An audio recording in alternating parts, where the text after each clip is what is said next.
Before there was a Friend Do, before there was the Streets Is Yours project, we just had Belly Gang, artist from Atlanta who people think is white, and stood in the middle of I-75. Yes. Was it 75? 75 to start. So he had a viral moment. Don't we all want one of those? Oh, yeah. They're God, so dream great. about them. Viral moment. Video did great on YouTube. Was that song a #1 Billboard smash hit? No.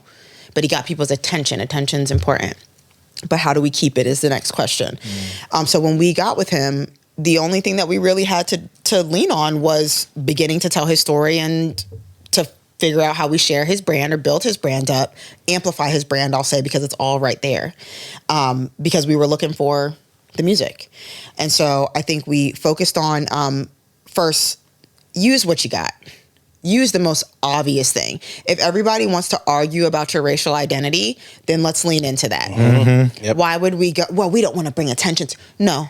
We do. Lean in. Yeah. Lean in's going to be a big word for our conversation. Okay. This is what everybody wants to talk about. This is the drama.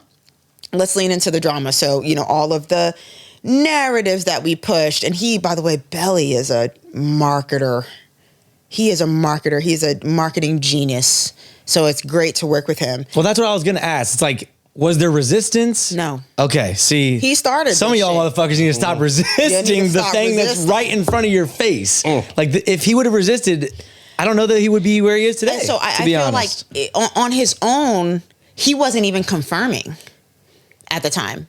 We build into the confirmation. He was like comfortable letting people think what they wanted to think. Yeah. Because it builds engagement. It gets attention, and it gets people arguing and cool. I'd rather people be talking about me than not talking about me. Okay. And he's really smart, and he understood that part of the business, and I thought that was really cool. Just first meeting him, I'm like, yo, he gets it. Yes. Like, he gets the internet. He's great. Anyway, so racial identity, he's playing into it. We're all playing into it, and then we can keep growing and building that, because we're like, you know what?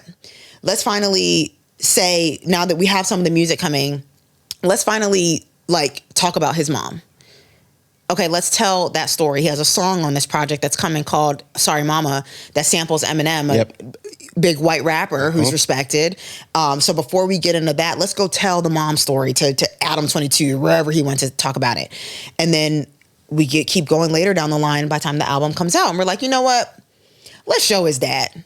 He started bringing his dad to interviews to show people, like, this is my racial identity. It's true. I'm a black man. I can say it. Like, it's fine. and say what, Amber?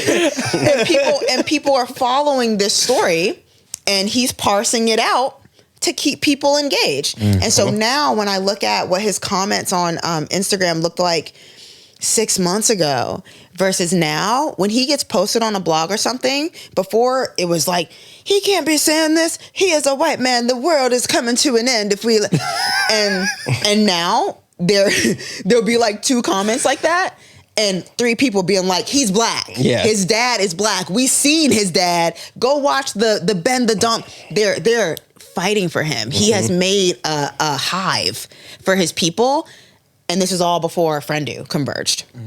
And so there's that. There is him being willing to, gratefully, and I appreciate this from him too, being able to share his journey with his son. His son's autistic. He raps about it. And it's going to be in the music. So he shows it. He shows the difficult parts of it. One of the first posts he did about his son was saying, oh, he said his first word, and his son was like wearing a pamper. And so you have people talking shit like, wow, he's too big to, and he's like, my son is autistic. Like, this comes with its own set of challenges that you know nothing about. And this is what I'm dealing with. So like, I'm giving y'all music in the studio, and then I go home at night and I take care of my son who's just said his first words yesterday. You know what I'm saying? And that part makes you go like, oh, this guy's like, okay, I respect that. Like, fatherhood's important to him. And then watch that converge with the story that they end up hearing on Sorry Mama when the music comes out, because it all needs to connect, by the way. His relationship with his mother and feeling abandoned by her, and why he would be such a determined father. Oh, it's all starting to converge, man. Yeah. So, okay, I hate y'all. One of the most important things that I did with my team, with Belly Gang, was turn his YouTube shorts into a blog. Ooh. Before he's an independent artist too, but Gang Kushington is an independent artist. Before he had the budgets or was able to get people's attention enough to get free blog posts, we used his YouTube shorts as a blog and made everything about him feel like news. And so the same way that you would see something on, at Rap or DJ Academic set up with like a headline, a picture of the artist and the other person you're talking about. Yes. We were we were doing that on his shorts. And I think YouTube Shorts is great, almost just like trial reels for your YouTube. It actually brings in a lot of subscribers. But when I say every little piece of news about him or thing about him, we turned into news. If he happened to be at an event and he ran into Lotto because he was backstage at Birthday Bash, it would be a post that goes, Lotto tells Belly Gang Kush she loves him. That's the headline. This is the news. And then the video of them meeting would play.